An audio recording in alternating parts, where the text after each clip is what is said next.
A millionaire saw a homeless woman with a baby in the forest. When he got closer, he was shocked.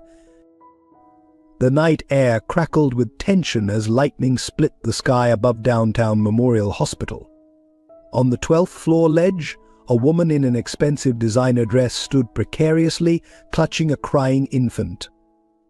Her mascara-stained tears mixed with the first drops of rain that began to fall.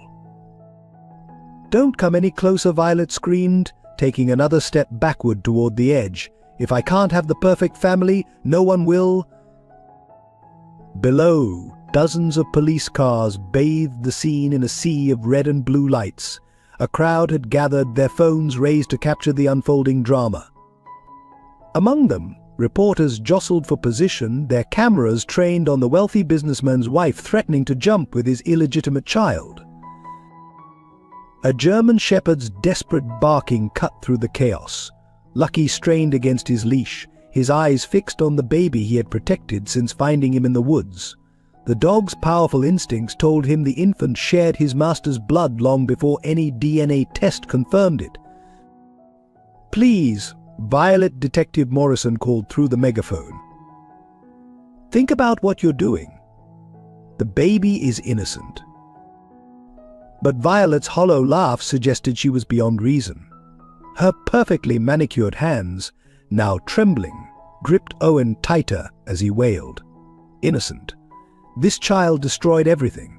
My marriage, my reputation, my dreams of a perfect family, all gone because of this bastard." Before we get into the story, comment below where in the world you are watching from today, and if you like this story, don't forget to subscribe. The baby's cries grew louder, piercing the night air. Lucky's barking became more frantic, his powerful body lunging forward with such force that two officers struggled to hold him back. The dog's eyes never left Owen, the child he had guarded like his own pup since that fateful night in the forest. A black Mercedes screeched to a halt at the police barrier. Easton Clark emerged, his usual polished appearance disheveled, his green eyes wild with fear. "My son," he shouted, running toward the building. "Violet, please. He's just a baby." Lightning flashed again, illuminating the scene in stark white. For a moment, time seemed to freeze Violet on the ledge, her designer dress whipping in the wind, Owen's tiny form wrapped in a blanket, Lucky straining to reach them, and Easton's desperate face as he realized he might lose everything in one terrible moment. "Easton, stay back," Detective Morrison warned, but Easton couldn't hear anything except his son's cries and his own thundering heartbeat. His phone buzzed, Nora calling again. Her voice cracked with panic when he answered. "Is our baby okay? Please tell me you found them. The news is showing. Oh God, is that Violet on the ledge with Owen?" Before he could respond, a commotion erupted at the police barrier. Lydia, still wearing her hospital gown, pushed through the crowd. "This is my fault," she screamed. "I should have told the truth sooner." Lucky's ears perked up at her voice, the woman from the forest. His barking changed tone, trying to communicate what he had known all along: the connection between Violet and Lydia, the midnight meetings he had witnessed, the strange smells on Violet's clothes when she would return late at night. More news vans arrived, their bright lights adding to the chaos. Headlines already scrolled across their sides: "Millionaire's wife threatens infant in custody drama," and "Love child scandal rocks city's elite." Through the crowd pushed an older couple, Violet's parents. Her father's face was red with rage. "This is your fault," he shouted at Easton. "You brought that woman's bastard into my daughter's home." Lucky growled at their approach, sensing their hostility. He had never trusted them, just as he had tried to warn Easton about Violet, but humans rarely understood what dogs could sense instinctively. "Please," Easton begged, addressing Violet directly now. "Whatever I did wrong, whatever pain I caused, punish me, not Owen. He's innocent in all this." Another flash of lightning illuminated Violet's face. For a moment her mask slipped, revealing not anger but deep, consuming pain. "Innocent," she whispered, but her voice carried in the sudden silence. "Was I innocent when I discovered I couldn't have children? When I watched other women carry what was denied to me? When I learned my husband had given another woman what I wanted most? The rain began to fall harder now, making the ledge more treacherous. Owen's cries grew weaker, concerning everyone below. Lucky whined, pulling harder toward the building entrance. He knew a way up the service stairs he had used to track Violet's scent many times before. Detective Morrison's radio crackled the negotiator was 5 minutes out. But looking at Violet's face, Easton feared they didn't have 5 minutes. The woman he had married, who had once dreamed of building a family with him, was gone. In her place stood someone consumed by pain and desperation, holding his son at the edge of an abyss. The night was about to reveal its darkest secrets, and not everyone would survive the fall. Easton Clark hadn't always been the polished figure whose face graced business magazines. 32 years ago, he was just another infant left at St. Mary's Orphanage, with nothing but a distinctive crescent-shaped birthmark on his left cheek and a note saying, "Please love him." The nuns named him Easton after the street where they found him. Life in the orphanage taught him two things: the value of determination and the crushing weight of loneliness. While other children were adopted into loving families, Easton remained, watching seasons change through the orphanage windows. By age 7, he had stopped running to the door whenever prospective parents visited. Instead, he buried himself in books, dreaming of building his own empire and eventually his own family. The day that changed his life came during a bitter winter storm. 12-year-old Easton heard whimpering behind the orphanage dumpsters. There, half frozen and badly injured, lay a German Shepherd puppy, victim of a hit and run. The nuns said they couldn't afford vet bills, but Easton refused to let another soul be abandoned. He spent weeks nursing the puppy back to health, sharing his meager food portions, and named him Lucky, though who was really the lucky one remained unclear. "You and me against the world," boy young Easton would whisper at night, as Lucky curled protectively around him. The dog became his first real family, teaching him about unconditional love and loyalty. Together, they created their own little pack of two. Both through scholarships and part-time jobs, Easton worked his way through business school. Lucky waited patiently outside libraries and classrooms, his keen eyes always watching for anyone who might harm his master. When Easton launched his first startup in a cramped garage, Lucky kept him warm during nights when he couldn't afford heating. When investors laughed at the orphan boy's ambitious proposals, Lucky's presence gave him courage to continue. Success, when it came, was meteoric. By 30, Easton had built a technology empire worth billions. Yet money couldn't fill the void left by his unknown parents. He kept searching orphanage records, hired private investigators, but found nothing. The only family he truly had was Lucky, now graying but still fiercely protective. Then came Nora Williams, a freelance photographer hired to shoot his company's annual report. Unlike the socialites who pursued him, Nora saw past his wealth. She had her own struggles raising a younger sister while working multiple jobs after their parents' death in a car crash. Her worn camera bag and second-hand clothes spoke of sacrifice, but her eyes held the same determination Easton recognized from his own reflection. Their love bloomed quietly, away from society's spotlight. Lucky, usually wary of strangers, accepted Nora immediately, often resting his head in her lap during their evening conversations. For the first time, Easton dared to dream of building the family he'd always wanted. But fate had other plans. A rival company launched a hostile takeover attempt. For months, Easton worked around the clock to save his empire and the jobs of thousands who depended on him. When the dust settled, he had preserved his company, but Nora was gone.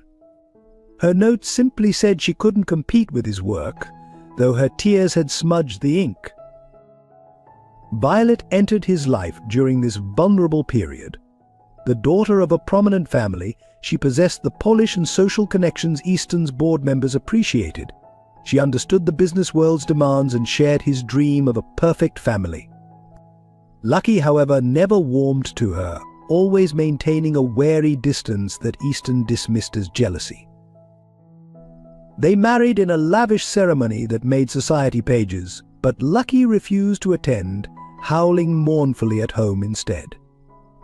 Easton convinced himself it was the right choice until that fateful night in the forest when Lucky's barking led him to a truth that would shatter his carefully constructed world. Nora, meanwhile, had carried her own burden. Discovering her pregnancy after their separation, she agonized over whether to tell Easton.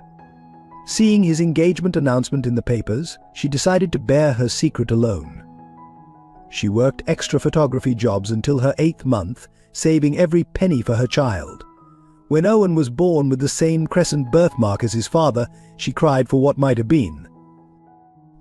Then there was Lydia, whose story began in the psychiatric ward where she worked as a nurse. After losing her own daughter to a drunk driver, she devoted herself to caring for newborns in the hospital's maternity ward. But grief and guilt drove her to a breakdown, transforming her from caregiver to patient. That's where Violet found her, a broken woman desperate enough to be manipulated into an unthinkable plan. Lucky had sensed the connections between them all, trying to warn his master through barks and behavior.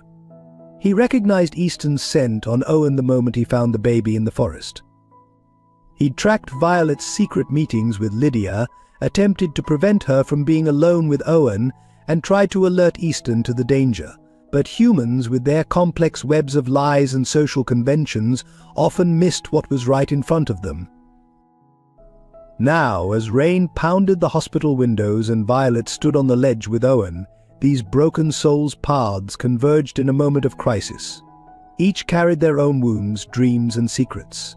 Each had made choices that led to this precipice.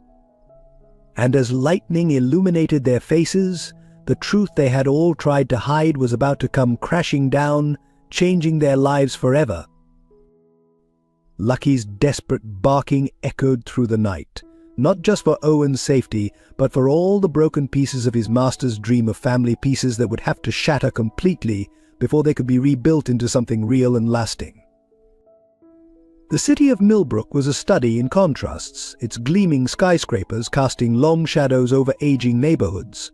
At its heart stood the Clark Technologies Tower, 50 stories of glass and steel reaching toward the sky, a monument to Easton's rise from nothing. From his penthouse office on the top floor, he could see both sides of the city he called home, the pristine streets of the business district and the struggling communities beyond the river. His marriage to Violet played out in the city's most exclusive venues. Their penthouse apartment occupied the entire top floor of the Renaissance, the city's most prestigious address. The space was a designer's showcase, featured in architectural magazines, all clean lines, neutral tones, and carefully curated art pieces. But it never felt like home to Lucky, who would pace the marble floors restlessly, missing the worn comfort of Easton's first apartment. Just across the river, in a neighborhood of modest row houses and family-owned shops, Nora lived in a small second-floor apartment above an old bookstore. Her windows overlooked a community garden where elderly residents grew vegetables and children played after school. Here, Owen spent his first months in a nursery decorated with Nora's own photographs, images of hope and beauty she had captured around the world, before motherhood anchored her to one place. The Central City Hospital, where Lydia once worked and later became a patient, stood like a bridge between these two worlds. Its modern wing catered to wealthy patients in private suites, while the psychiatric ward occupied an older building with peeling paint and outdated equipment. The hospital's maternity ward, where Lydia had cared for countless newborns before her breakdown, still bore a plaque with her name as Employee of the Year. Violet's carefully maintained public image centered around charity galas at the Millbrook Country Club, where old money families had gathered for generations. Her parents' Georgian mansion in the historic district represented everything Easton had been denied: legacy, stability, social standing. Yet behind its manicured hedges and iron gates lay expectations that had slowly suffocated their daughter's spirit. The forest where Lucky found Owen bordered the city's northwestern edge. Once part of a vast wilderness, it had been reduced to a narrow band of trees between developments. Here, nature still held sway, offering shelter to both wildlife and human outcasts. It was here that Violet's carefully orchestrated plan began to unravel, in a chance encounter orchestrated by fate and a faithful dog's instincts. In the shadowy corridors of Millbrook Psychiatric Center, where Lydia spent months after her daughter's death, the walls still held echoes of past sorrows. Her old office remained untouched, patient files gathering dust, including one thick folder marked Violet Clark, that no one had thought to examine until it was too late. The city's social divisions played out in its coffee shops and restaurants. While Violet held court at Le Petit Jardin, where lunch reservations required weeks' notice, Nora grabbed quick meals at Joe's Diner, where the waitresses knew Owen's name and saved day-old muffins for struggling customers. These parallel worlds rarely intersected until Owen's existence forced them into collision. The media landscape reflected these divisions. The Millbrook Herald painted Easton as a ruthless businessman who had abandoned his pregnant girlfriend to marry into high society. Meanwhile, the Daily Post portrayed Nora as a calculating gold digger who had trapped a wealthy man. The truth, as always, lay somewhere in the shadows between headlines. At night, Lucky would stand at the penthouse windows, his keen senses alert to the city's rhythm. He could smell the approaching rain, hear the distant sirens, sense the undercurrents of tension building beneath the city's polished surface. From his vantage point, the lights below twinkled like stars, each one representing a story, a secret, a life intertwined with others in ways its owner might never suspect. The Clark Technologies Tower cast its shadow over them all, a daily reminder of power, ambition, and the price of success. Its security cameras captured Violet's late-night meetings in the parking garage, her conversations with Lydia recorded by microphones meant to protect corporate secrets. Even the building itself seemed to hold its breath, waiting for the moment when all these carefully constructed facades would crumble. In the heart of downtown, the Millbrook Courthouse stood as a temple to justice, its marble steps worn smooth by generations of feet. Here, social workers had processed Easton's orphanage papers decades ago. Here, Violet's adoption plans would have been finalized. And here, ultimately, the truth about Owen's attempted kidnapping would be revealed.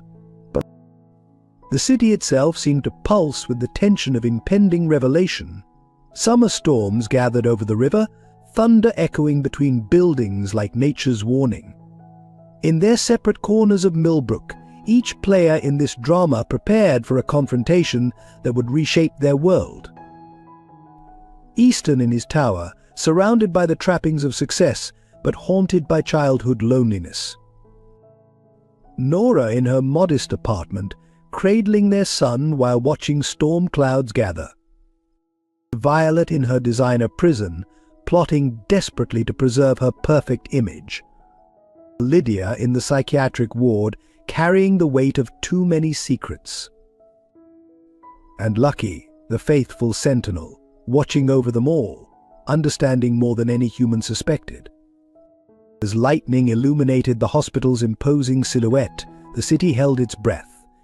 In the coming hours, Millbrook's carefully maintained social barriers would shatter, forcing its residents to confront uncomfortable truths about class, privilege, and the true meaning of family. The stage was set. The players were in position, and somewhere in the gathering storm, a baby's cry would trigger an avalanche of consequences that no one, not even a prescient dog, could have fully predicted. The argument with Violet had been particularly bitter that evening. The same circular discussion about fertility treatments, adoption agencies, and Easton's apparent lack of urgency about starting a family. Her words still rang in his ears as he strode through the forest path, Lucky trotting faithfully beside him. "You don't understand what it's like," Violet had screamed, hurling a crystal vase against the wall.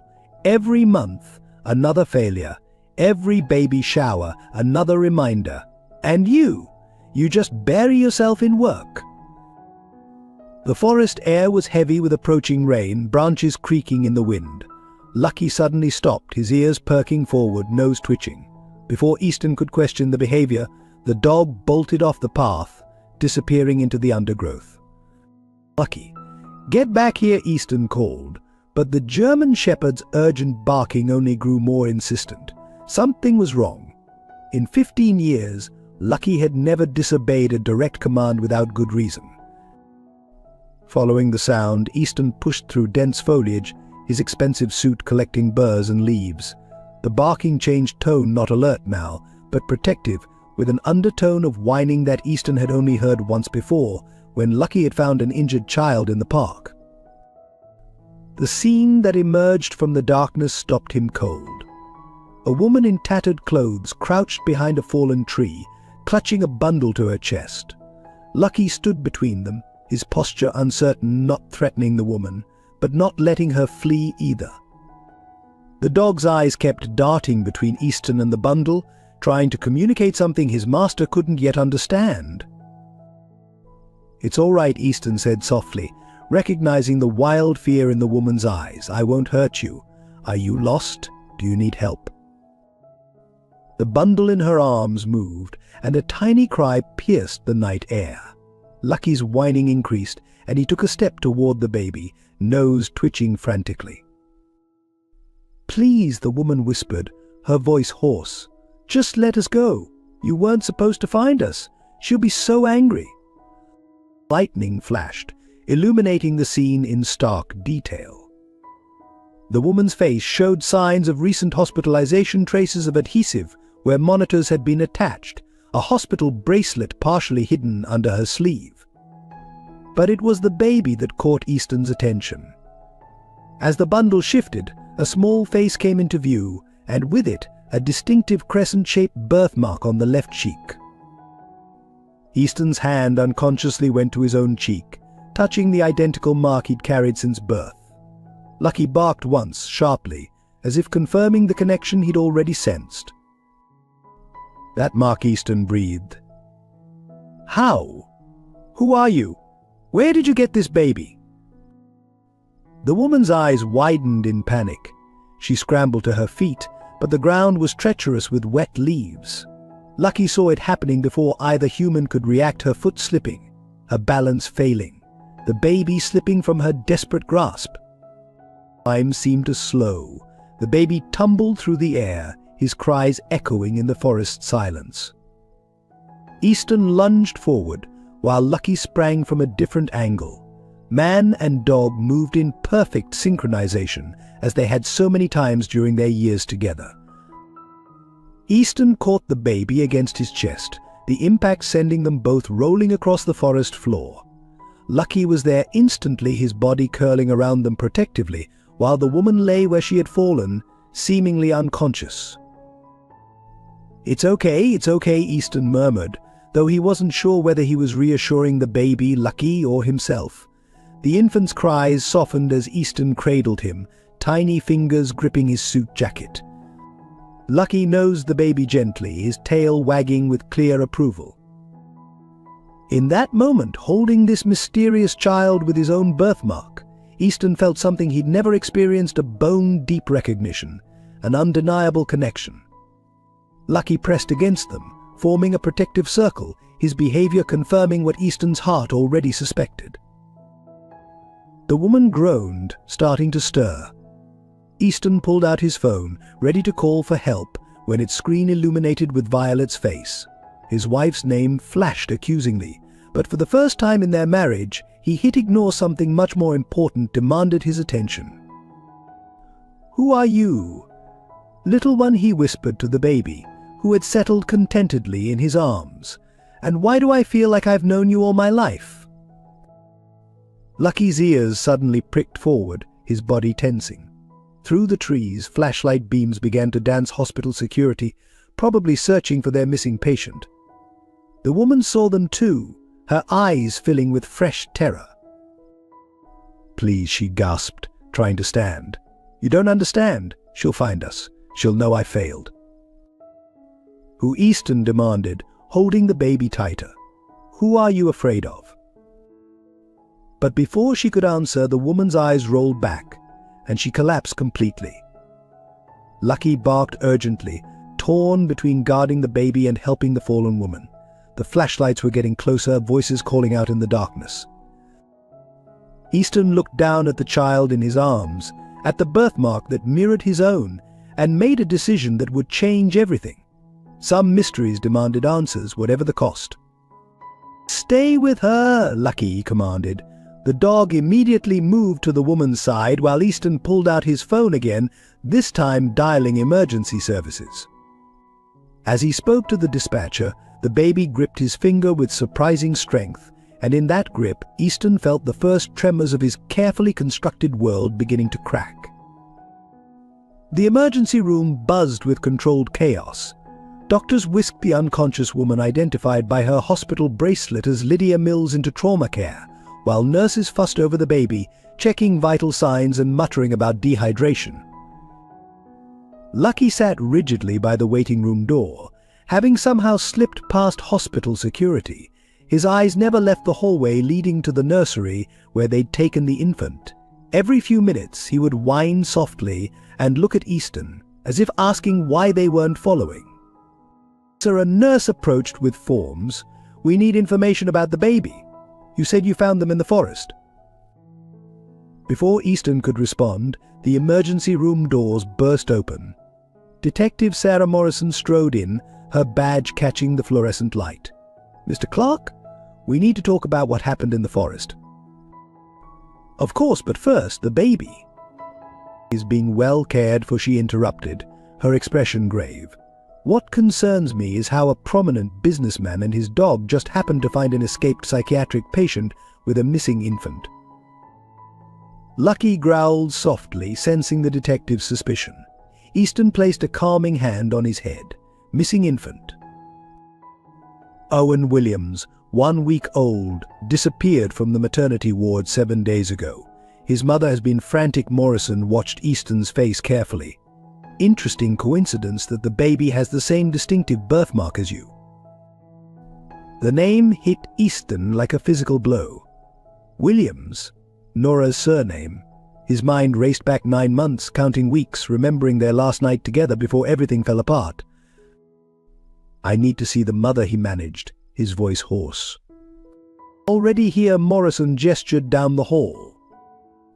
Nora stood in the nursery doorway, her photographer's camera hanging forgotten around her neck. She looked exactly as he remembered, except for the new shadows under her eyes and the fierce maternal protectiveness in her stance. When she saw Easton, her face went through a kaleidoscope of emotions: relief, anger, fear, and something deeper he couldn't name. Lucky's reaction was immediate. He bounded forward, tail wagging frantically, greeting Nora like a long-lost friend. She knelt to embrace him, tears falling into his fur. "You found him, didn't you, boy? You found my baby." "Our baby," Easton whispered, the truth finally clicking into place. The moment shattered at the sound of heels clicking rapidly down the hallway. Violet appeared, somehow immaculate despite the late hour. "Darling, what's happening?" "The hospital called." She stopped short, taking in the scene: Nora crying into Lucky's fur, Detective Morrison's stern presence, and the unmistakable guilt on her husband's face. Lucky's demeanor changed instantly. He moved between Violet and the nursery door, his hackles rising slightly. A warning growl rumbled in his chest. "Lucky, no," Easton commanded, but for the second time that night, the dog disobeyed. Something in his ancient instincts recognized a threat his master couldn't yet see. Mrs. Clark, Morrison interjected smoothly. "Perhaps you could explain your connection to Lydia Mills." Who Violet's perfect composure slipped for just a moment. Lucky's growl deepened. "The psychiatric patient found with the baby. Hospital security footage shows you visiting her several times over the past month." "I do charity work in the psychiatric ward. Ask anyone." Violet's smile was brittle. "Easton, darling, what's really going on here?" Before he could answer, a commotion erupted at the nurses' station. Reporters had somehow gotten wind of the story. Camera flashes strobed through the windows as security tried to hold them back. "Millionaire's secret love child found," someone shouted. "Mrs. Clark, any comment on your husband's affair?" Nora straightened, shielding the nursery door with her body. "He's my son, mine and Easton's, and no one is going near him." The pain that flashed across Violet's face seemed genuine, but there was something else in her eyes, something calculating that made Lucky bare his teeth. Detective and nurse interrupted urgently. "MS Mills is awake. She's asking for Mrs. Clark, says they need to stick to the plan." The silence that followed was deafening. Violet's perfect mask cracked completely, showing a glimpse of the desperation beneath. Lucky's warning had become a continuous growl, his body tense as a drawn bow. "What plan?" Easton asked softly, dreading the answer. Before anyone could respond, alarms blared from the maternity ward. Code Pink. Code Pink security teams rushed past them as Detective Morrison's radio crackled attempted infant abduction in progress. Lucky was moving before anyone could stop him, racing toward the nursery where Owen lay. Through the chaos of alarms and running feet, they heard his fierce barking mixed with a woman's frustrated scream and the sound of breaking glass. The night's mysteries were far from over, and as Easton ran after his faithful dog, he realized that finding Owen in the forest hadn't been the end of a secret, it had been the beginning of its unraveling. The truth would cut deep, testing bonds of love, loyalty, and trust. Not everyone would emerge unscathed.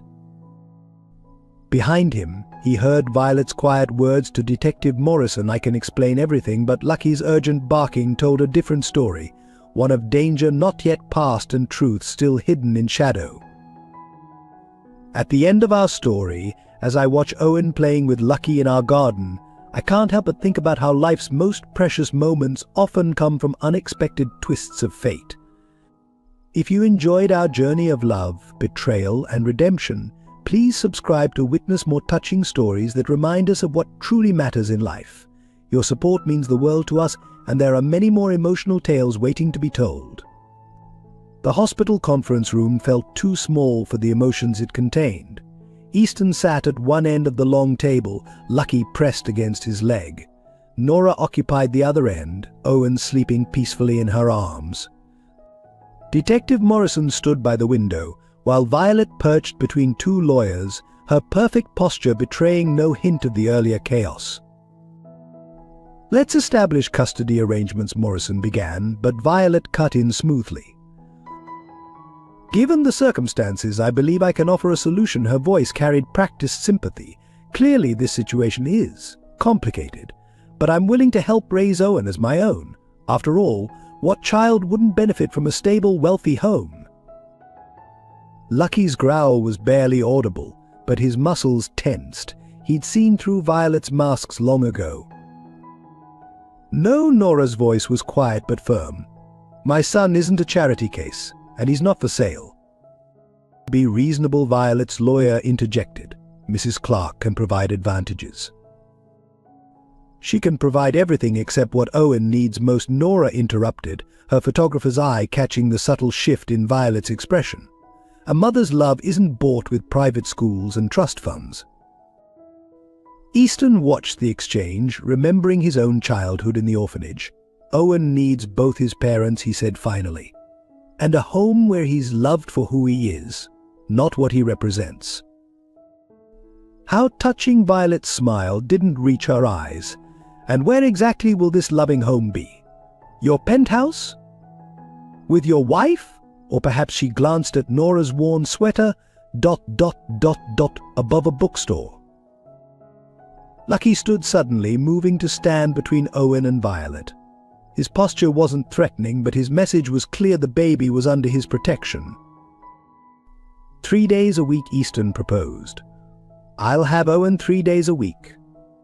Holidays alternating. And Lucky stays with him." The dog, Violet laughed incredulously. "You can't be serious."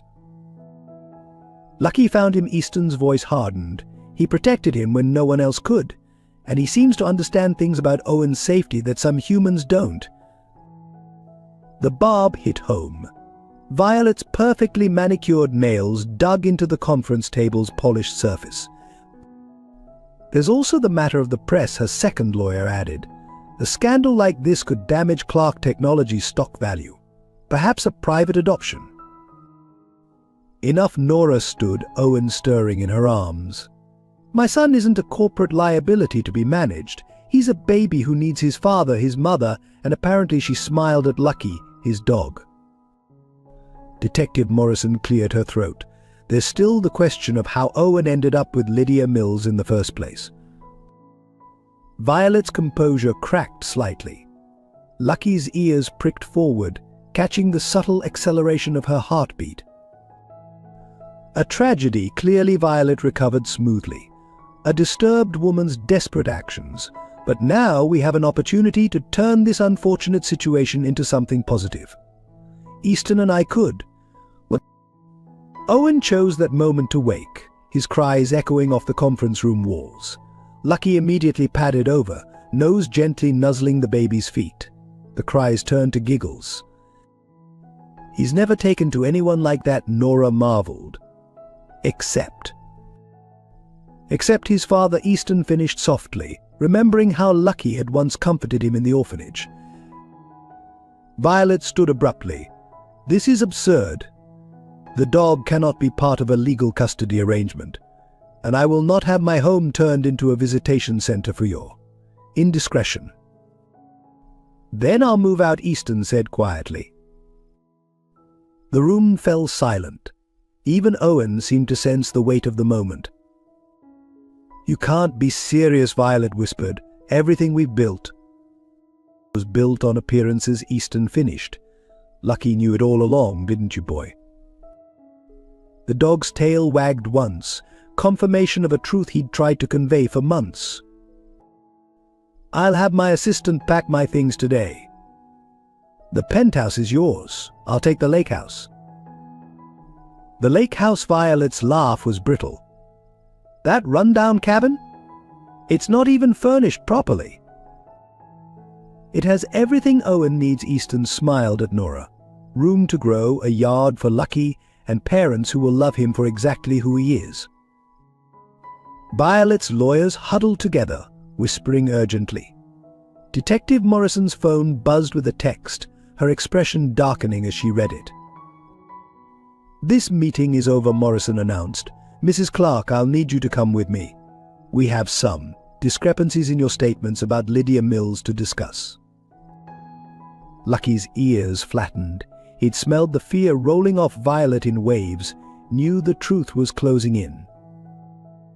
As they filed out of the conference room, Easton found himself walking beside Nora, Lucky trotting between them, Owen still giggling at the dog's occasional gentle licks.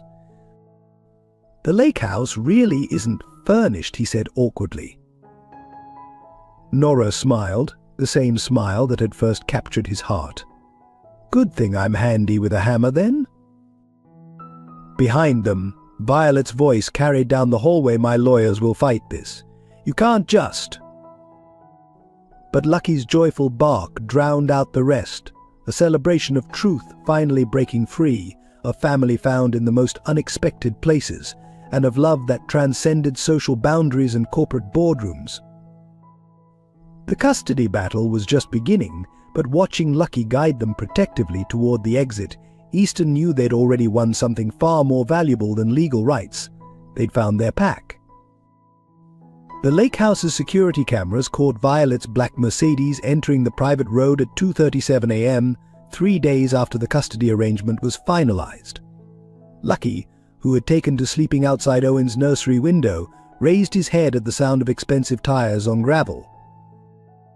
Inside, Easton was finally drifting off in his makeshift office bedroom when his phone buzzed. The security app showed Violet stepping out of her car, her designer heels unsuitable for the rustic setting. But it was the second figure emerging from the shadows that made him sit up straight. Lydia Mills, supposedly still under psychiatric observation. Lucky's low growl came through the baby monitor, a sound Easton had learned to trust. He grabbed his phone to call Detective Morrison, but paused when he heard Violet's voice through the open window. This is your last chance, she hissed at Lydia. Everything's falling apart because you couldn't follow simple instructions. One job: take the baby far away. That's all you had to do. I tried. Lydia's voice shook, but when I held him, all I could see was my Sarah. I couldn't. Not another mother's child. Lucky's growl deepened. Through the monitor, Easton heard Owen stir. Pathetic, Violet spat. I got you out of that ward, gave you a chance at freedom, and you repay me with weakness. The adoption agency is still waiting. One quick handoff, and this all goes away. Easton returns to me, properly chastised, and we try for our own. But Mrs. Clark, Detective Morrison's voice cut through the darkness. She stepped out from behind a tree, gun drawn. Step away from MS Mills. Floodlights suddenly illuminated the scene. Police officers emerged from their hiding spots surrounding the house. Lucky bounded down from his post, positioning himself between the intruders and Owen's window. "This is a private residence." Violet's lawyer-trained voice didn't waver. "We're simply conspiring to kidnap a child," Morrison finished. "Again, MS Mills has been very cooperative this evening, wearing a wire, sharing texts, bank transfers. Amazing what a guilty conscience can reveal." Nora appeared on the porch, Owen secure in her arms. Lucky immediately moved to flank them, his message clear: his pack was under his protection. "You set me up." Violet turned on Lydia, mask finally cracking. "After everything I did for you." "You promised me freedom," Lydia whispered. "But this guilt, it's a worse prison than any ward." Easton stepped out, placing himself between Violet and his family. "Why, Violet? The truth this time." "The truth?" Her laugh was hollow. "You want the truth about your precious Nora? Ask her about the money she withdrew the day after discovering her pregnancy. Ask about the abortion clinic appointment she made." Nora gasped. Lucky pressed closer to her legs, offering silent support. "I considered it," Nora admitted quietly. "For one day when I thought I couldn't possibly manage alone. Then I felt him kick." She looked down at Owen. "Some choices define us. I chose him." While Violet's voice cracked, "Couldn't choose at all. 3 years of fertility treatments. 4 miscarriages. Do you know what it's like watching another woman carry your husband's child, knowing she succeeded where you failed?" "So you planned to steal him?" Morrison asked. "Make him disappear." "Make things right," Violet corrected. "A clean slate, the perfect family we deserved." "Family isn't about deserving," Easton said softly. "It's about loving. Lucky taught me that in the orphanage." As if on cue, the dog trotted forward, stopping before Violet. In his mouth was a torn piece of fabric, her scarf, lost the night she first met Lydia at the lake house. He dropped it at her feet, evidence of how long he'd known, how long he'd tried to warn them. Mrs. Clark. Morrison stepped forward, handcuffs ready. "You're under arrest for conspiracy to commit kidnapping, bribing a medical patient, and..." A sudden movement. Violet lunged toward Owen, a final desperate attempt. But Lucky was faster, centuries of protective instinct launching in between them. His teeth didn't break skin, but his message was clear as he pinned her arm. The pack was off limits. "Add assaulting a police animal to the charges," Morrison said, as officers moved in. "That dog's wearing a canine vest. Has been all week." As they led Violet away, she turned one last time. "I did it for us, Easton. For the family we should have been." "We were never a family," he replied. "Lucky knew it all along. Real family, it's not what you plan. It's what you protect." Lydia watched the scene, tears streaming. "I had a family once, lost it, thought helping her would, but it just made another mother suffer." "You helped catch her," Morrison said quietly. "That counts for something in court." Dawn was breaking over the lake when the police finally left. Owen had fallen asleep in Nora's arms, one tiny hand gripping Lucky's fur. The dog hadn't left his post even after the danger passed. "You knew," Easton said to Lucky, scratching his faithful friend's ears. All those nights you tried to warn me about Violet, about Owen. You knew what family really meant." Lucky's tail wagged once, wisdom in his ancient eyes. He'd known since the orphanage, since a lonely boy saved a wounded pup. Real family wasn't about perfect appearances or social standing. It was about the heart's recognition of its own. As the sun rose over their unconventional household, a self-made millionaire, a photographer single mom, a baby with a distinctive birthmark, and a German shepherd with unfailing instincts, they realized that sometimes the best families aren't the ones we plan, but the ones we find along the way. Lucky settled into his guard position, content. His pack was safe, together, and finally home. The evidence room at Millbrook Police Department looked like a jigsaw puzzle of shattered lives. Detective Morrison stood before a bulletin board covered in photographs, documents, and red string connecting the pieces. Lucky sat beside her, wearing his K9 vest, his intelligent eyes following her movements as she traced connections. "Let's walk through it again, boy," she muttered, pinning up a new hospital security photo. 7 months ago, Violet Clark began visiting the psychiatric ward. The timeline spread across the wall told a disturbing story. Bank statements showed large cash withdrawals from Violet's private account. Hospital records revealed irregular access to the maternity ward. Security footage captured late-night meetings in parking garages. Detective and officer rushed in, waving a file. "We found something in Lydia's old office. Patient records from before her breakdown." Morrison opened the file, Lucky peering at the papers with curious intensity. His nose twitched. He recognized Violet's scent on the pages. Well, Morrison breathed. Violet wasn't just visiting Lydia, she was her patient. 3 years ago, under a false name.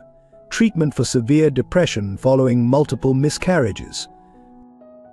Lucky barked once, as if confirming a suspicion he'd had all along. The investigation had unveiled layer after layer of deception. Violet's carefully constructed image of perfection had hidden the devastating reality. Unable to bear children, she had channeled her grief into an obsession with creating the perfect family at any cost. But why, Lydia Morrison wondered aloud.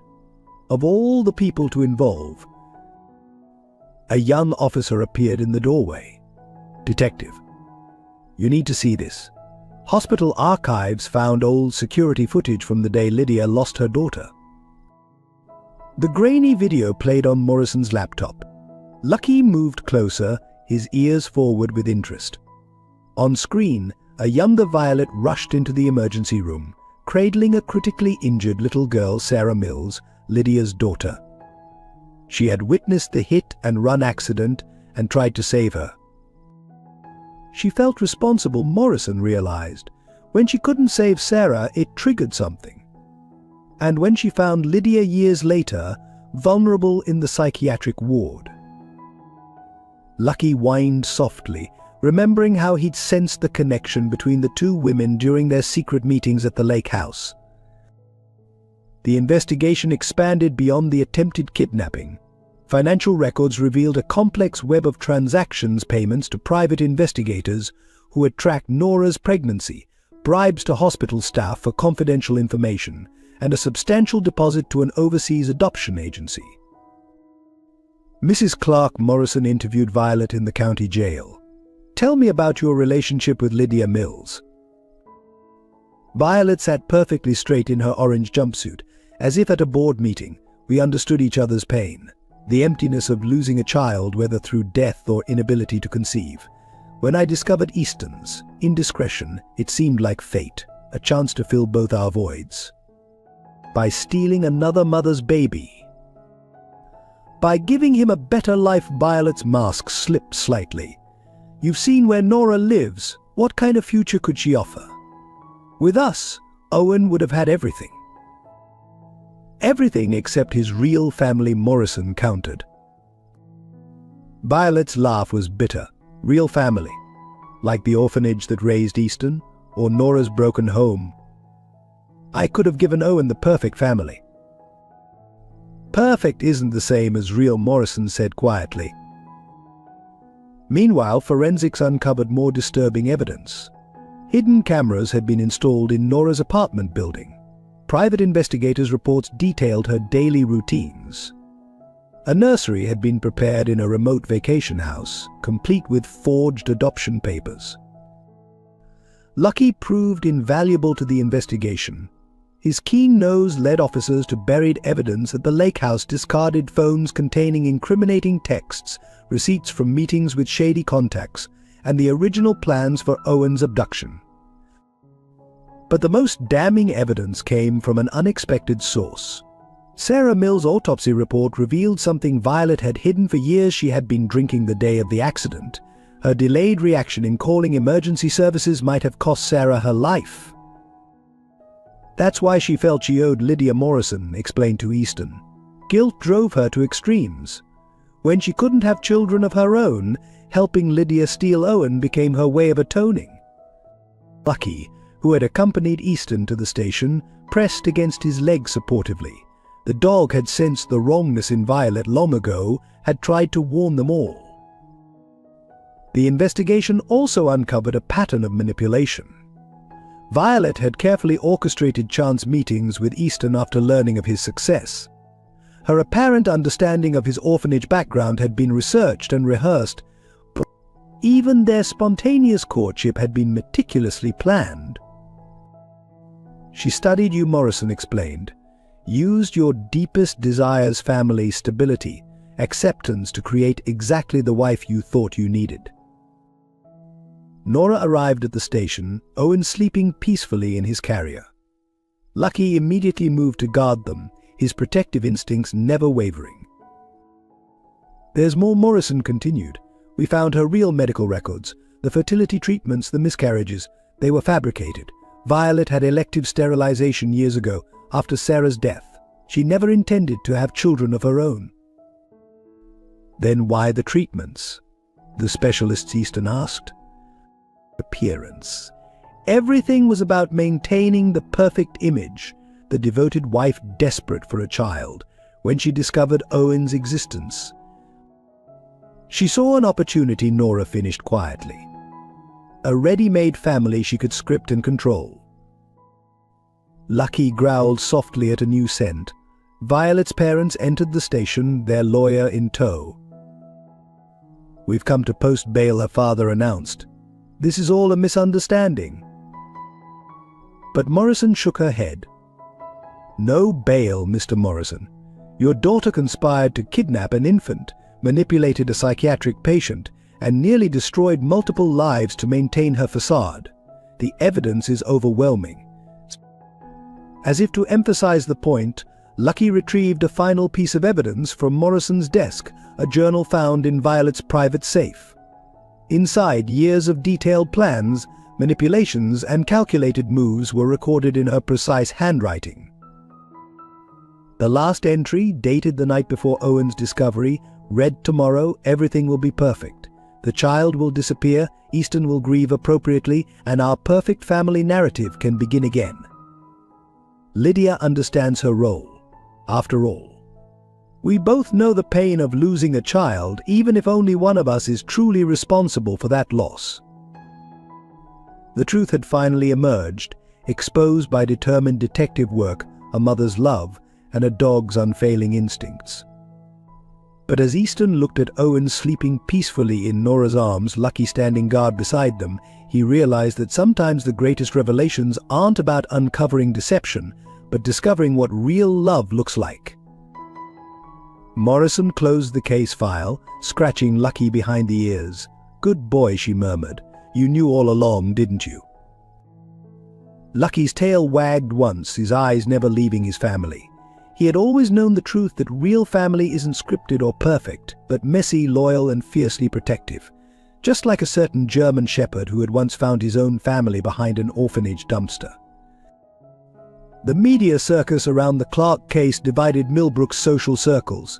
Headlines screamed contradictions, desperate wife or calculated criminal orphan millionaire's secret love child scandal society marriage shattered by hidden heir. Easton faced the board of Clark Technologies, Lucky faithfully at his side. The corporate boardroom felt colder than ever. This scandal is damaging shareholder confidence, Bernard Morton, head of the board, declared. Perhaps a temporary leave of absence. What Easton challenged. Hide my son? Pretend he doesn't exist to protect stock prices. Lucky growled softly at Morton's patronizing tone. Be reasonable, Easton, another board member added. Your wife is facing criminal charges. Your mistress. Nora, Easton corrected sharply, is Owen's mother, and she was never my mistress. Nevertheless, Morton continued, appearances matter. The company's reputation is built on my work, Easton interrupted. The same work I did as an orphan with nothing but a dog and a dream. If this company's reputation can't survive me acknowledging my own son, perhaps we need new leadership who understands what really matters.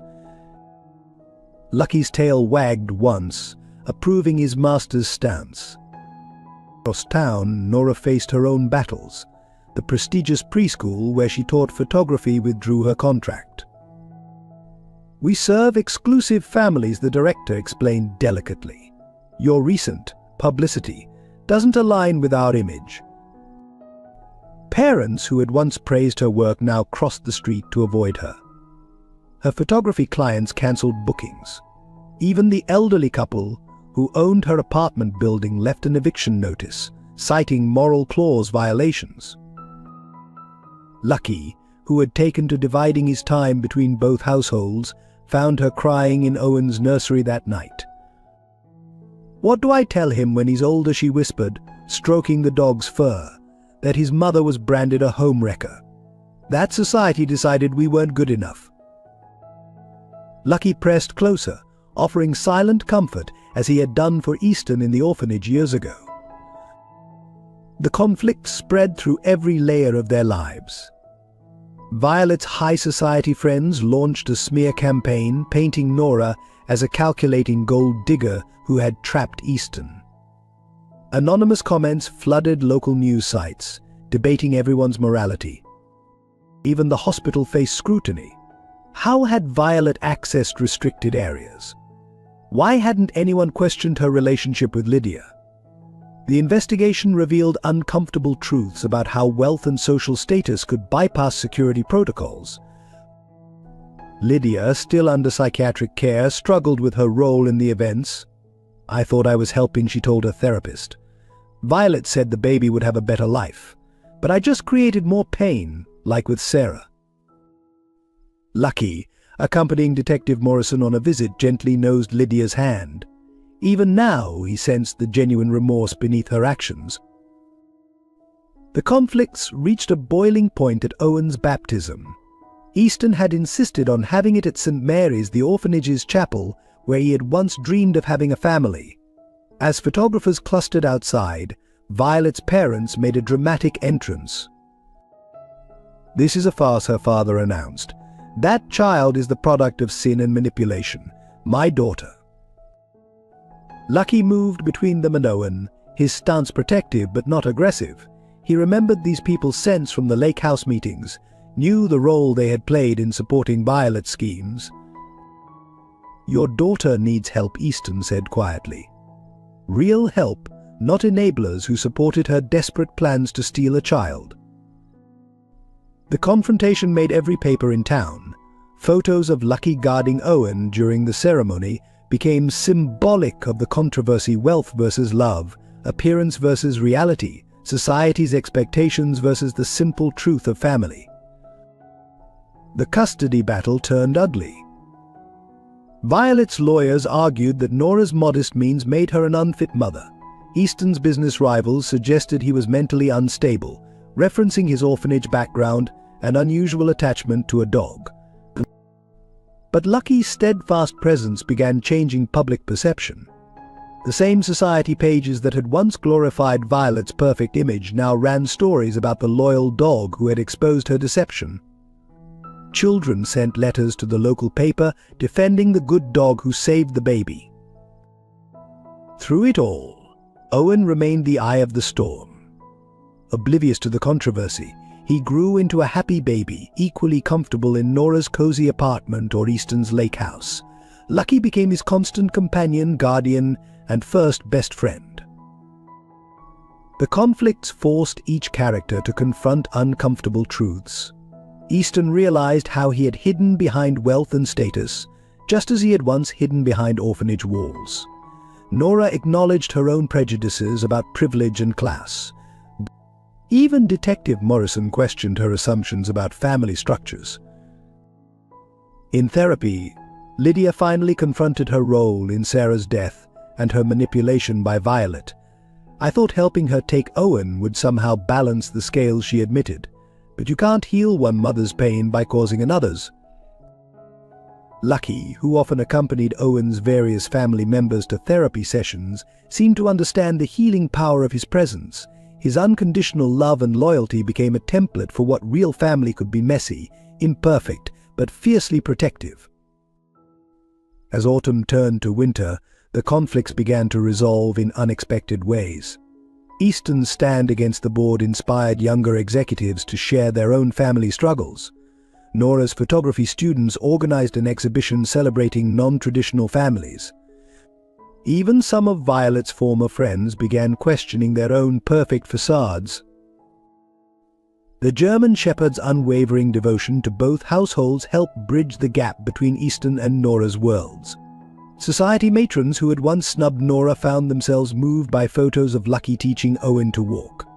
Business associates who had questioned Easton's judgment witnessed the dog's intelligent care of the baby.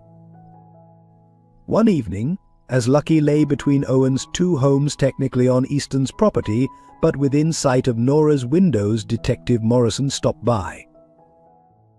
"You knew all along, didn't you?" she asked the dog.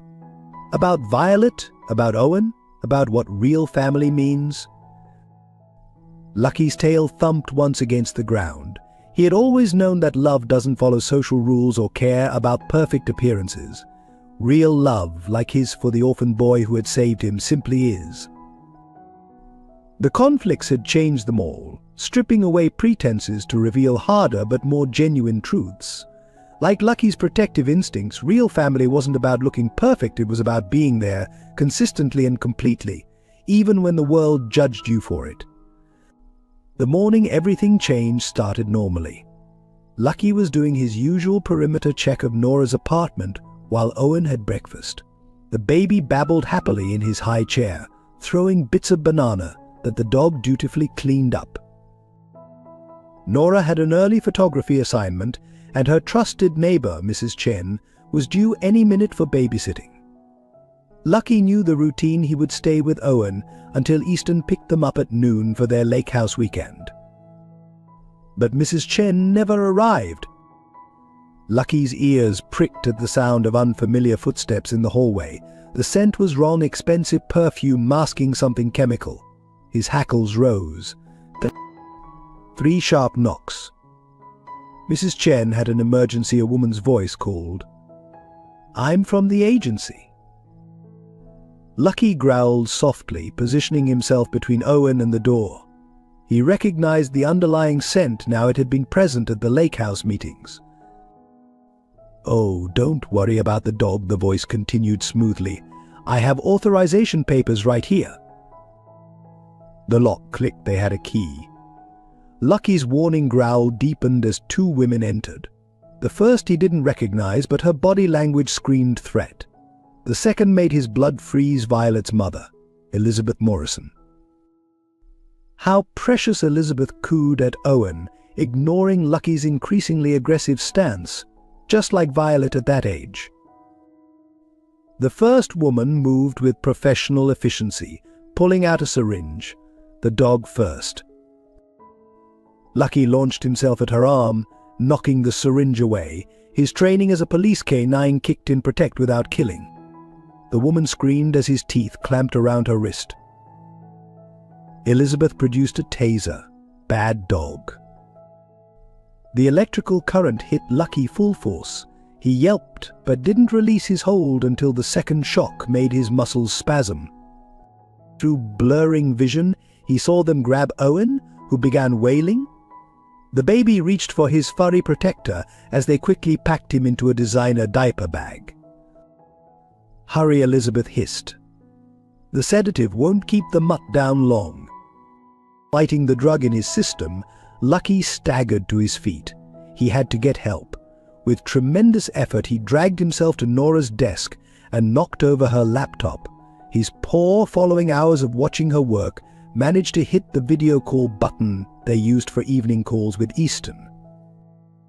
The screen lit up just as the women fled with Owen. Lucky's bark was weak, but Easton's face appeared, concern turning to horror as he took in the scene. "Lucky? Where's Owen? What is happening?" The dog forced himself toward the window, letting Easton see the black SUV pulling away. "Oh God. I'm calling the police. Stay with Owen's scent, boy. Don't lose them." Lucky was already moving, fighting through the sedative's fog. He burst through the building's front door, startling pedestrians as he tracked the vehicle's path. His police training helped him navigate traffic, keeping the SUV in sight while avoiding cars. When it turned onto the highway, he followed along parallel side streets, nose locked onto Owen's scent. Police sirens wailed in the distance. Lucky heard Detective Morrison's voice on the emergency channel through his K9 radio collar. "All units, infant abduction in progress. Black SUV heading north on Highway 27. K9 unit in pursuit. Do not engage until child safety is confirmed." The chase led them to the private airport where Millbrook's wealthy kept their planes. Lucky's heart raced if they got Owen on a plane. He broke through the security fence just as Elizabeth and her accomplice hurried across the tarmac, Owen's cries carrying on the wind. A small jet's engines were already running. Lucky's body was failing, the sedative finally taking full effect. But ahead he saw Salvation Detective Morrison's car, crashing through the airport gate, Easton's Mercedes right behind it. With his last surge of strength, Lucky lunged forward, catching the strap of the diaper bag. The force spun Elizabeth around, sending Owen's favorite stuffed animal, the one that smelled like home and safety and love, flying from the bag. The baby's cries reached a fevered pitch as he reached for his toy. In that moment of distraction, Lucky made his move, not attacking but sliding between the women's legs to create a barrier between them and the plane steps. His vision was darkening, but he held his ground, swaying slightly. Police cars surrounded them. Morrison's voice on the bullhorn put the baby down and step away. Elizabeth pulled Owen closer, backing toward the plane. He belongs with his real family, with people who understand his social position. "Real family," Easton's voice cut through the chaos. He approached slowly, hands raised. "Like you and Violet, planning to steal a baby to maintain appearances? Better than a gold digger and an orphan playing house." Lucky gathered his remaining strength, remembering the scared boy who had once saved him from behind a dumpster. Family wasn't about appearances or social position. It was about love, protection, sacrifice. As Elizabeth took another step backward, Lucky made his final move. He didn't attack, he simply collapsed, strategically, against her legs. She stumbled, automatically loosening her grip on Owen. Easton lunged forward, catching his son as Lucky's consciousness faded. The last thing he heard was Owen's cries turning to relieved whimpers, small hands finding their way into his fur. "Good boy," Easton's voice seemed to come from far away. "You saved him again? Stay with us, Lucky. The vet's coming. Stay with your pack." The world went dark, but Lucky wasn't afraid. His pack was safe. His family was together. His job was done. When he finally opened his eyes hours later in the veterinary hospital, Owen was curled against him, refusing to leave his protector's side. Nora and Easton sat nearby, their hands clasped in shared relief and gratitude. Detective Morrison stood in the doorway, a rare smile on her face. "You know," she said softly, "in all my years on the force, I've never seen dedication like that. Even drugged, he never lost Owen's trail." Lucky's tail wagged weakly. Of course he hadn't lost the trail. Owen was pack. and Pack, as he had learned behind that orphanage dumpster years ago, was forever. The attempted kidnapping made headlines, but not for the reasons Elizabeth had planned. Photos of a sedated police dog pursuing his charge captured hearts nationwide. The story of an orphan's dog protecting his son against society's elite became a symbol of true family values. But Lucky didn't care about headlines. His reward was simpler: Owen's laughter, Easton's grateful tears, Nora's gentle hands tending his recovery. His Pack was safe, and in the end that was all that mattered. Central Memorial Hospital loomed against the gathering storm clouds, its windows reflecting the first flashes of lightning. Inside the psychiatric ward, Violet sat in a therapy session when the news broke on the television mounted in the corner. Breaking news: attempted kidnapping at Millbrook Private Airport. Society matron Elizabeth Morrison arrested. The remote clattered from her hand. On screen, grainy security footage showed her mother being led away in handcuffs while medical teams worked on an unconscious German Shepherd. "Owen," she whispered. "Lucky." Something inside Violet, already fragile from weeks of therapy and revelations, finally shattered completely. Meanwhile, in the hospital's main lobby, chaos erupted as Easton arrived with Owen clutched to his chest. Nora followed, supporting a still wobbly Lucky who refused to leave Owen despite his own injuries. "Mrs. Clark has left the psychiatric ward," a nurse reported frantically to Detective Morrison. She became agitated after seeing the news and... "Where is she now?" Morrison demanded. Lucky's head snapped up, nose twitching. Despite his weakened state, he pulled toward the elevator banks with sudden urgency. "He's got her scent," Easton realized. But why would she? The hospital PAR system crackled code pink, 12th floor. Code pink, 12th floor. The maternity ward, Nora gasped. "Where they took Owen from me."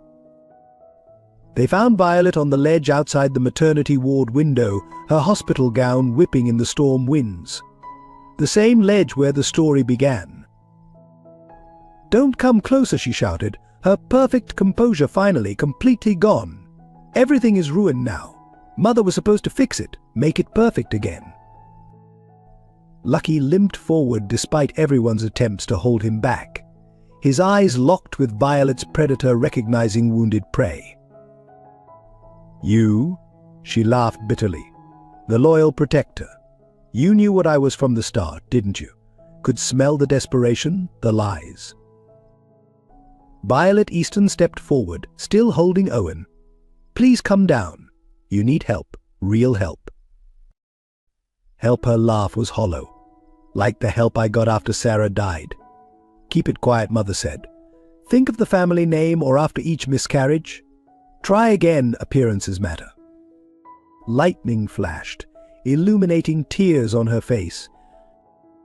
"I had it all planned perfectly," she continued. "The right husband, the right child, the right life.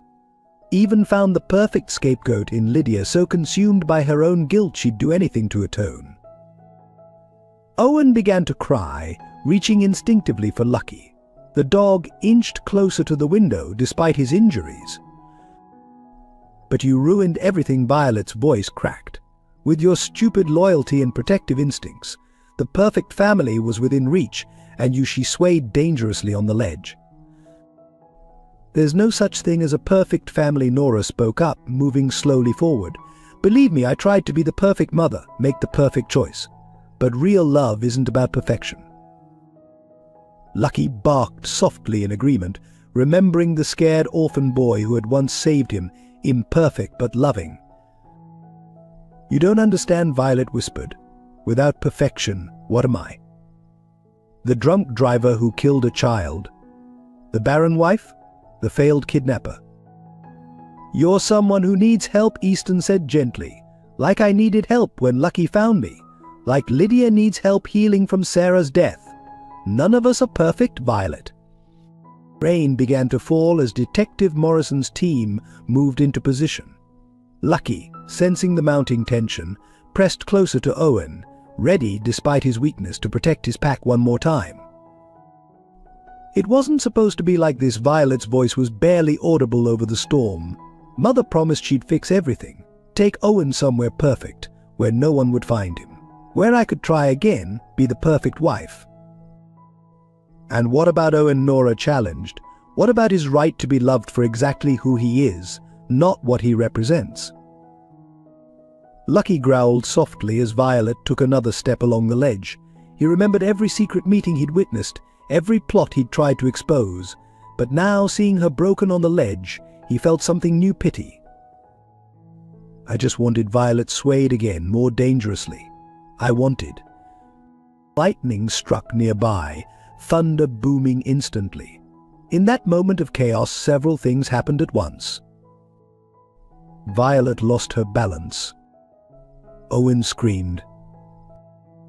Lucky launched himself through the open window. Despite his injuries, the dog's police training took over.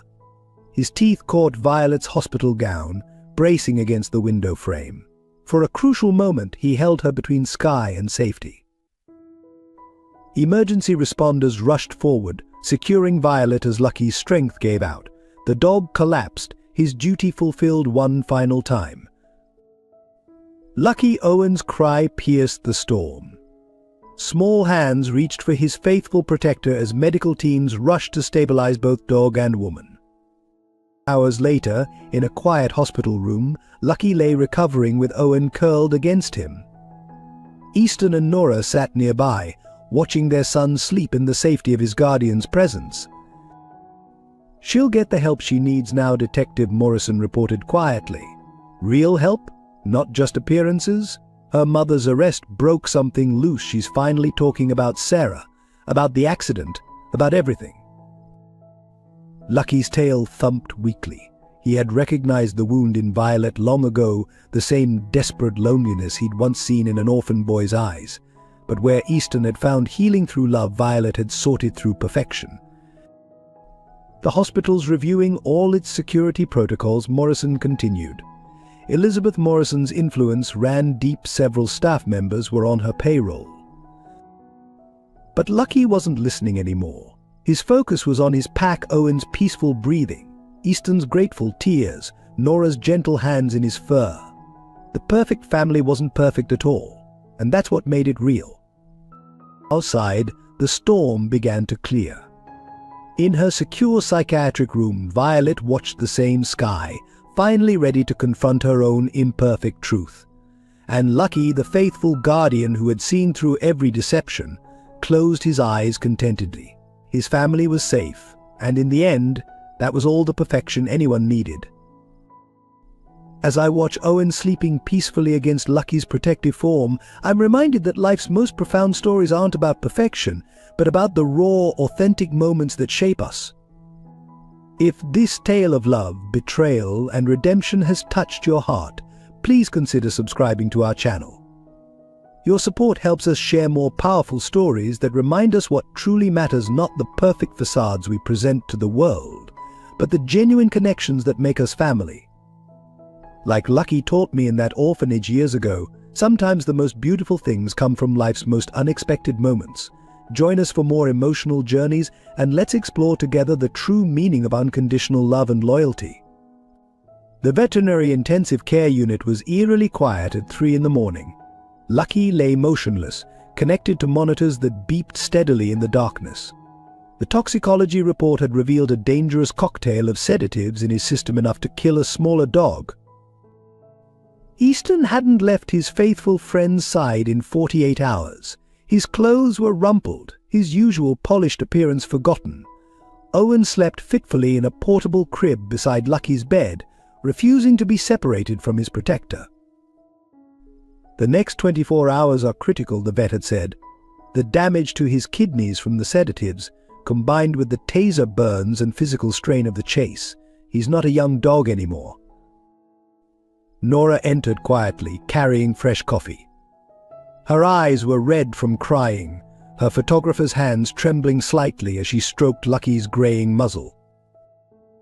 "The press is still outside," she whispered.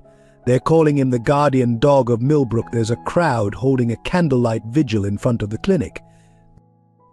Lucky's tail twitched slightly at her touch, but his eyes remained closed. The monitors showed his weakened heart struggling to maintain rhythm. In another part of town, Violet sat in her Stark hospital room, under suicide watch after her ledge incident. The perfect makeup and designer clothes were gone, replaced by standard hospital attire and hollow eyes. "I keep seeing Sarah," she told her psychiatrist. "The moment I realized she wasn't breathing, that I'd waited too long to call for help because I was afraid of a DUI. Then Lydia's face when she recognized me years later in the psychiatric ward. And now Lucky dying because of my mother's plan." The personal costs were mounting. Elizabeth Morrison's arrest had shattered the family's carefully maintained facade. Violet's father had suffered a stress-induced heart attack upon learning the full scope of his wife's involvement. Their social circle, once so loyal, now pretended not to know them. Lydia, watching the news coverage from her own psychiatric facility, finally broke down completely. "I could have stopped it," she sobbed to her therapist. "When Violet first approached me about Owen, I knew it was wrong. But she promised to destroy the evidence of my negligence with Sarah if I helped. Now another innocent might die because of me." Back at the veterinary clinic, Owen woke crying. Easton lifted his son, carrying him to Lucky's bedside. The baby's small hand reached for his faithful guardian's fur. "Stay with us," Boy Easton's voice cracked. "Remember that scared kid behind the orphanage dumpster? You didn't give up on me then, don't give up now." Detective Morrison visited during her night shift, still in uniform. She placed Lucky's K9 vest beside his bed, the medal for bravery she'd brought glinting in the dim light. "The department wants to retire his badge with full honors," she said quietly. "But we'd all rather he come back and wear it again." The physical and emotional toll wasn't limited to the main players. Mrs. Chen, the neighbor who was supposed to watch Owen, had been found bound and sedated in her apartment. Though she recovered physically, the guilt devastated her. Nora's photography studio had been vandalized by Violet's supporters, her equipment destroyed. Homewrecker was sprayed across her door, though security footage later revealed the vandals were paid by Elizabeth Morrison. Easton's company stock had plummeted amid the scandal. Board members whispered about confidence votes and leadership changes. The empire he'd built from nothing wavered on its foundation. But none of that mattered in the quiet veterinary ICU, where a faithful dog fought for his life while his family kept vigil. "The news is calling it Millbrook's War of Roses," Nora said softly, showing Easton her phone. "They're painting it as a clash between old money and new, privilege versus love. But they don't understand that it's really about family," Easton finished. "Real family, not perfect family." Lucky's monitors beeped a warning. His heart rate was dropping. The night vet rushed in, administering emergency medications as Owen began to wail, sensing the crisis. "Come on, Boy," Easton pleaded. "Your pack needs you." In her hospital room, Violet watched the live news coverage of the vigil outside the veterinary clinic. Something finally broke through her perfect mask reel, genuine tears. "I forgot," she whispered to her empty room. "When Lucky first growled at me, I forgot what he saw. Not just my lies, but my pain. He was trying to protect everyone, even me, from what I'd become." The personal costs continued to ripple outward. Elizabeth Morrison, denied bail, faced the harsh reality of prison. Violet's father, recovering from his heart attack, had to watch his family's reputation crumble. The hospital staff, who had aided Violet, lost their licenses. But in that quiet ICU, none of that mattered. A baby cried for his protector, parents prayed for their faithful friend, and a loyal dog fought his final battle. Lucky's monitors beeped again, more urgently this time. The vet looked grave as she checked his vitals. "I'm sorry," she began. "The damage may be too extensive." Owen's tiny hand clutched Lucky's fur. "Woof," he said, clearly his first word. In that moment, Lucky's ears twitched, his tail moved weakly, and slowly, fighting through pain and exhaustion, he opened his eyes. His pack needed him, and Lucky had never abandoned his pack. The Lucky incident, as media dubbed it, became a catalyst for profound social change in Millbrook. The image of a loyal dog risking his life to protect a baby from society's elite struck a chord that resonated far beyond the city limits. Outside the veterinary clinic, the candlelight vigil grew into a movement. People shared their own stories of class discrimination, broken families, and the pressure to maintain perfect appearances. "My daughter wasn't socially suitable for her private school," one mother told reporters. "Just like Owen wasn't suitable for the Morrisons' world. When did we start valuing status over love?" The expose of Elizabeth Morrison's extensive influence revealed systemic corruption. Hospital administrators, school boards, and social services had all bent rules for wealthy donors, creating an unofficial two-tier system of justice. The Lucky Law was proposed in state legislature, strengthening penalties for class-based discrimination and protecting whistleblowers who exposed social inequality. Lucky's police vest and medal were displayed at City Hall during the hearings, but Millbrook Memorial Hospital faced a complete overhaul. The psychiatric ward where Violet had found Lydia was renovated, with new protocols prioritizing patient care over donor preferences. A therapy dog program was established, inspired by Lucky's intuitive understanding of emotional trauma. The media narrative shifted dramatically. Society columns that had once glorified perfect appearances now ran features on real families of Millbrook. Nora's photography of Lucky and Owen became a symbol of authentic love transcending social barriers. "We've been complicit," admitted Regina Wells, former Society page editor. "We celebrated facades while ignoring the human cost of maintaining them. Lucky saw through it all. Maybe it's time we learned from a dog's wisdom." Violet's public breakdown sparked conversations about mental health in high society. Support groups formed for women struggling with infertility, adoption, and the pressure to present perfect family images. Violet Clark's tragedy wasn't just her actions, a leading psychiatrist explained on national television. It was the system that taught her to value appearance over healing, perfection over truth. The Clark Technologies board meeting became a turning point in corporate culture. Easton, still wearing the same rumpled suit from the veterinary clinic, addressed his shareholders. "My most valuable asset isn't this company, it's the love of a dog who saw me as worthy when I was just an orphan behind a dumpster. If our success costs us our humanity, we've failed." The speech went viral. Other CEOs began speaking openly about mental health, family challenges, and the toll of maintaining corporate images. The Lucky standard became business shorthand for prioritizing authentic values over market perception. Lydia's story sparked reform in psychiatric care. Her journey from dedicated nurse to manipulated patient highlighted gaps in the system. The Sarah Mills Memorial Fund was established, providing mental health support for grief-stricken parents.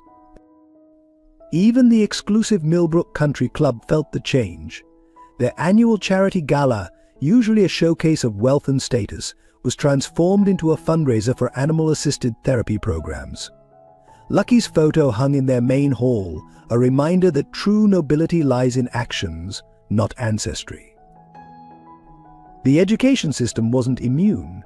Private schools that had once prioritized social pedigree faced pressure to revise their admission policies. The preschool that had fired Nora now required diversity training for all staff. "Look what the dog understood that we didn't," the new principal said. Character isn't inherited with the trust fund. It's built through love, loyalty, and sometimes sacrifice. Local news channels replaced their society coverage with community heroes segments. The first feature? Mrs. Chen, the neighbor who had been attacked during Owen's kidnapping, starting a neighborhood watch program that bridged social divides. The Millbrook Police Department established the Lucky Scholarship, funding K-9 units for departments in underprivileged areas. Detective Morrison led the initiative, speaking openly about how a dog had exposed prejudices in law enforcement. Lucky didn't see class distinction, she told the academy graduates. He saw threats to his family, whether from desperate socialites or professional kidnappers. That's real justice. Social media exploded with #Lucky hashtags, celebrating instances of loyalty and authenticity over social pretense. Owen and Lucky's story became a children's book, teaching young readers about true family values. But perhaps the most profound impact was invisible to headlines. In homes across Millbrook, families began questioning their own facades. Parents chose little league games over country club appearances. Children were praised for kindness rather than social grace. The city's demographic walls slowly crumbled. Nora's modest neighborhood saw Range Rovers at local coffee shops. Executive children had playdates in apartments above bookstores. Lucky's example of unconditional love transcended zip codes. We were all so busy climbing social ladders, a former Morrison family friend reflected. We forgot what that clever dog knew instinctively: real connections don't care about pedigree. At the veterinary clinic, as Lucky fought for his life, the vigil continued. CEOs stood beside shop clerks. Society matrons shared coffee with housekeepers, all united in hope for a dog who had exposed their common humanity. Maybe Detective Morrison mused, watching the diverse crowd, we needed a dog to teach us how to be human. The Lucky incident didn't just change laws or institutions, it changed hearts. In choosing authenticity over appearance, loyalty over status, a German Shepherd had initiated a social revolution. And in hospital rooms across Millbrook, people began asking themselves the same question: what would Lucky see if he looked into their souls? The answer was transforming a city, one truth at a time. The letter arrived at Detective Morrison's office 3 weeks after the Hospital Ledge incident. The elegant handwriting was unmistakably Violet's, though it lacked her usual perfect precision. Inside was a USB drive and 20 pages of handwritten confession. Dear Detective Morrison, before the medications take full effect and dull my clarity, I need to tell the whole truth. Not for redemption, I'm beyond that, but because a brave dog was willing to die to expose what I tried so desperately to hide. It began the night I killed Sarah Mills. Morrison called Easton and Nora to her office. Lucky, still recovering but insistent on accompanying his family, lay between them as they read. I wasn't supposed to be driving that night.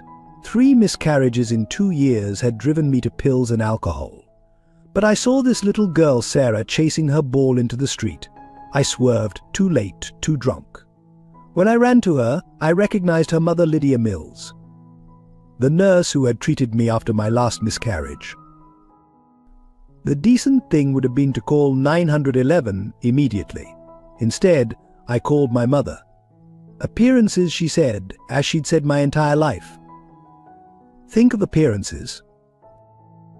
Lucky whined softly, remembering the scent of guilt that had always clung to Violet.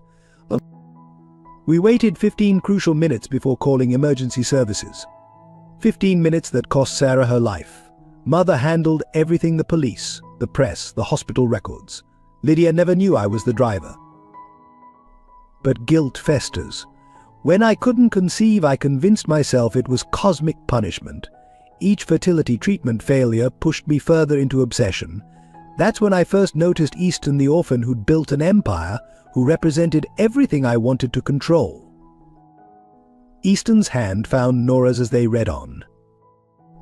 The courtship was carefully orchestrated.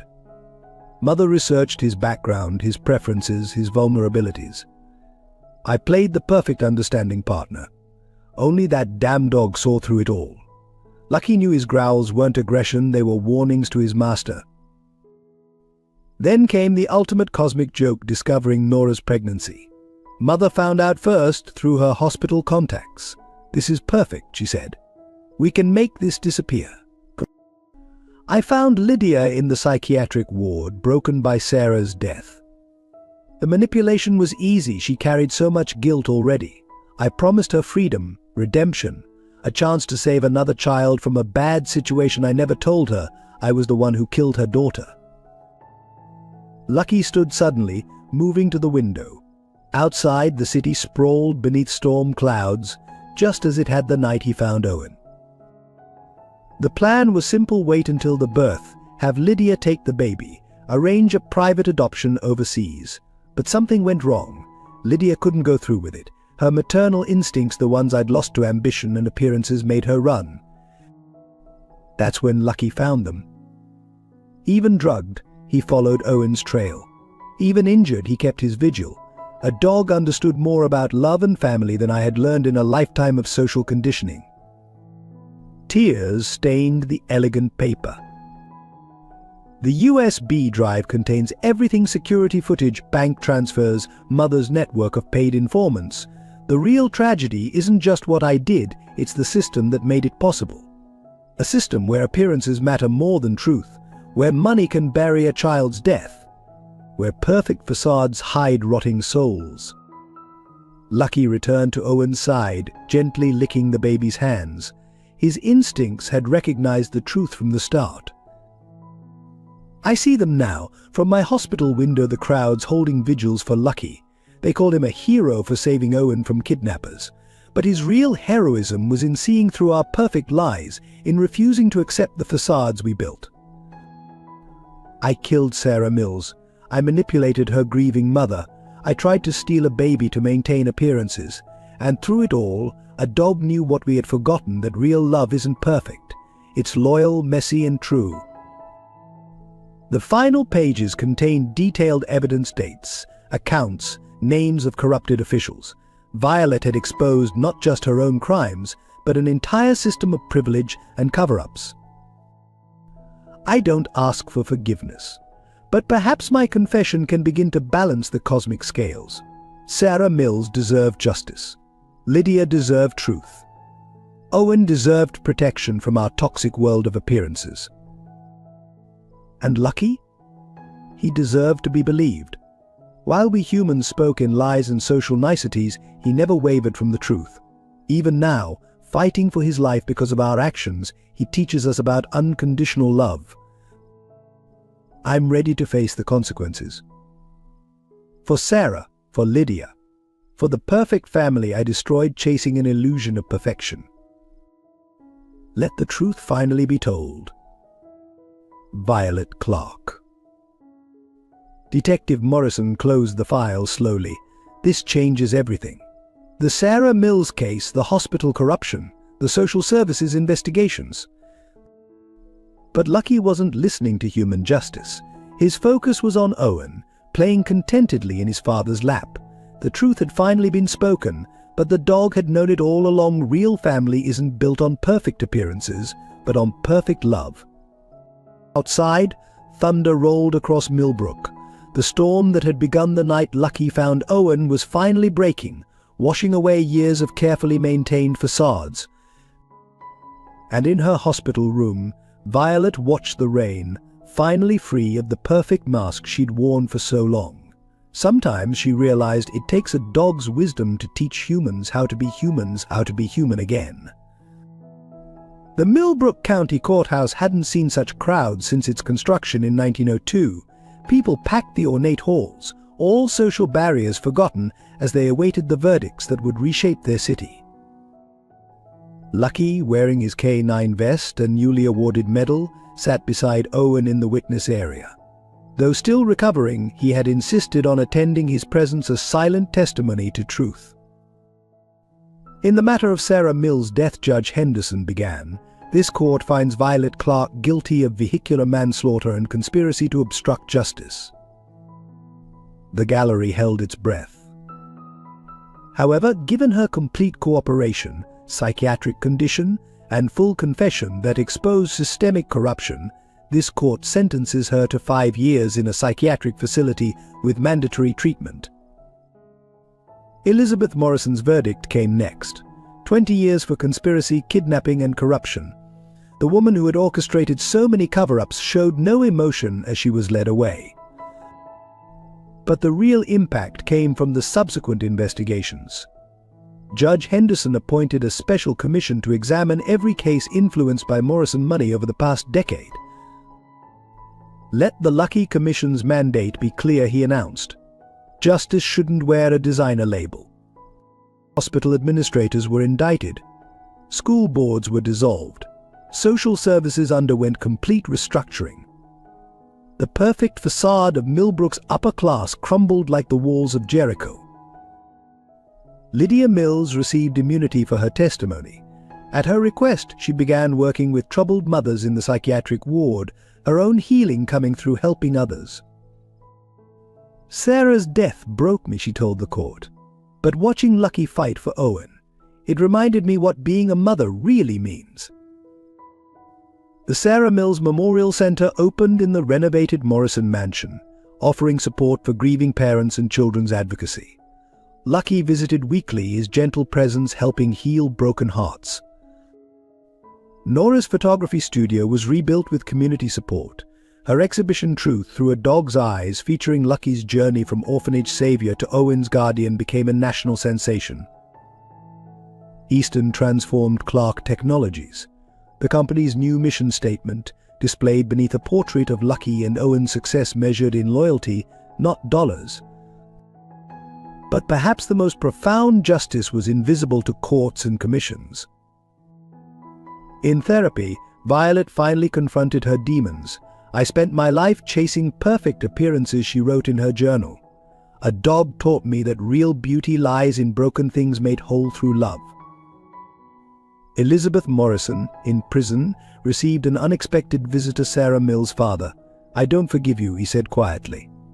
But watching that dog protect Owen, it reminded me that hatred preserves nothing. The Lucky Law passed unanimously, establishing the nation's strictest penalties for class-based discrimination and corruption. Its symbol, a German shepherd standing guard over justice's scales. Detective Morrison retired from active duty to head the Lucky Commission. In 15 years of police work, she testified, I never saw clearer justice than in a dog's unfailing instincts. Owen grew stronger daily, protected by his faithful guardian. Lucky's fur had more grey, his steps slower, but his devotion never wavered.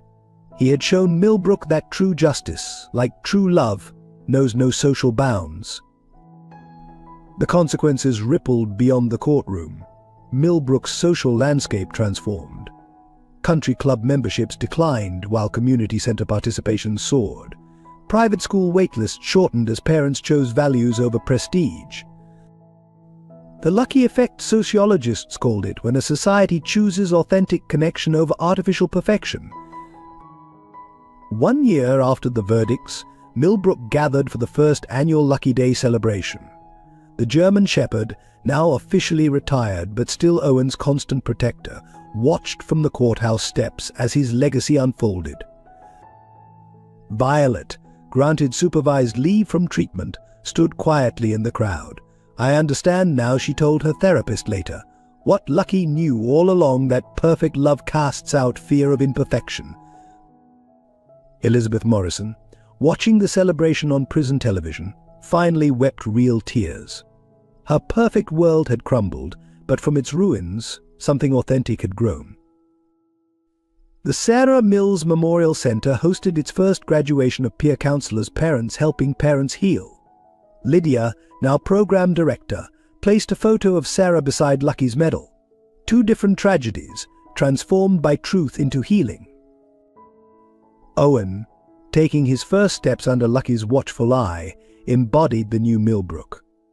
Born into privilege, but saved by loyalty, growing up in a world where character mattered more than class. Easton and Nora, watching their son and his guardian, understood the true verdict.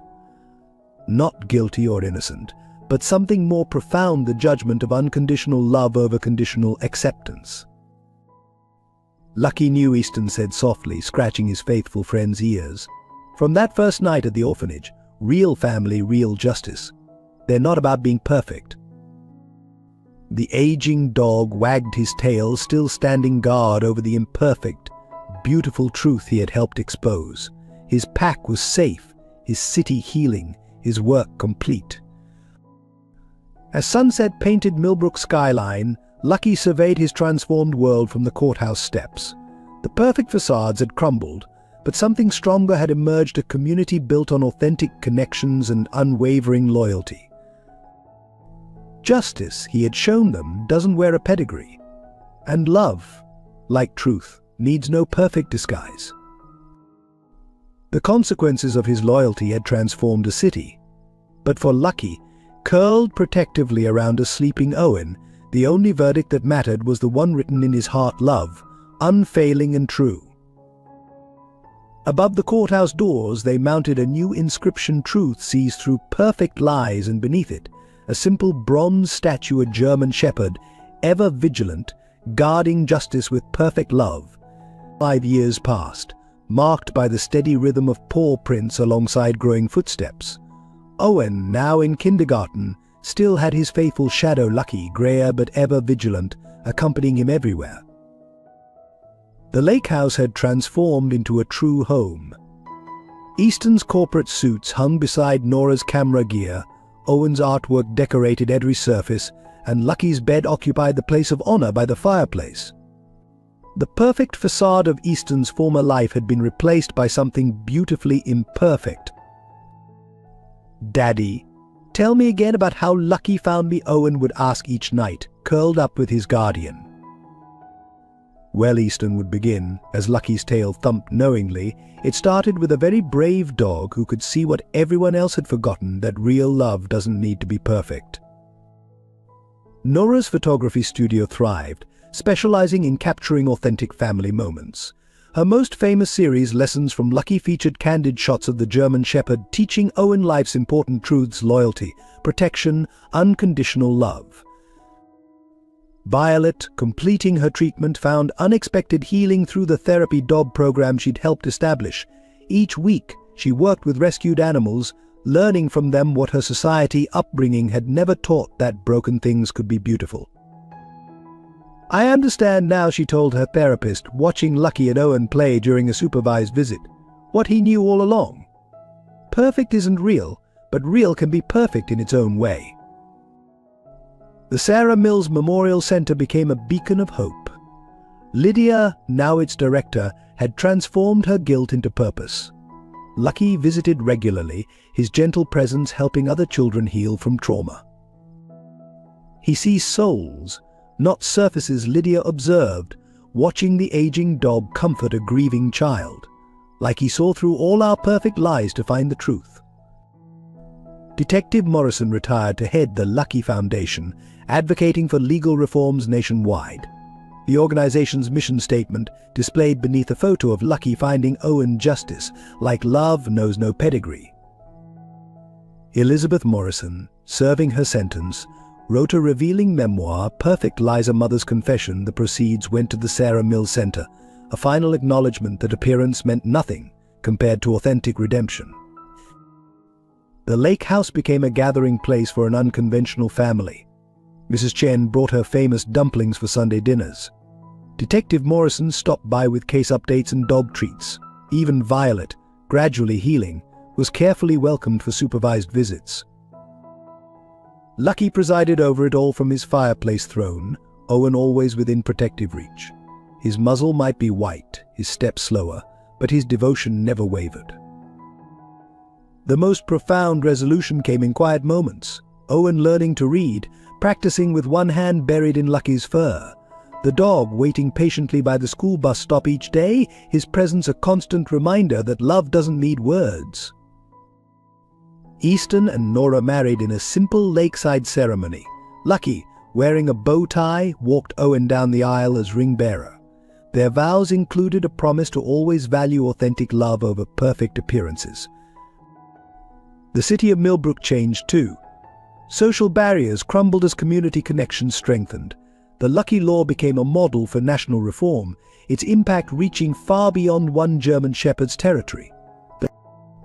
But perhaps the most beautiful resolution was invisible to most, in the way Owen's hand automatically found Lucky's fur when seeking comfort, in how the dog still positioned himself between his boy and any perceived threat.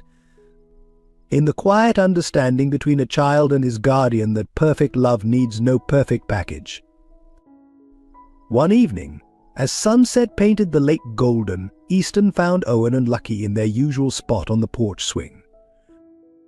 "Lucky's getting old, isn't he?" Daddy Owen asked softly. "Yes, buddy, but his love for you will never get old." Lucky's tail thumped in agreement. He might be grayer, slower, but his heart remained as true as the night he first found his pack's missing piece in the forest.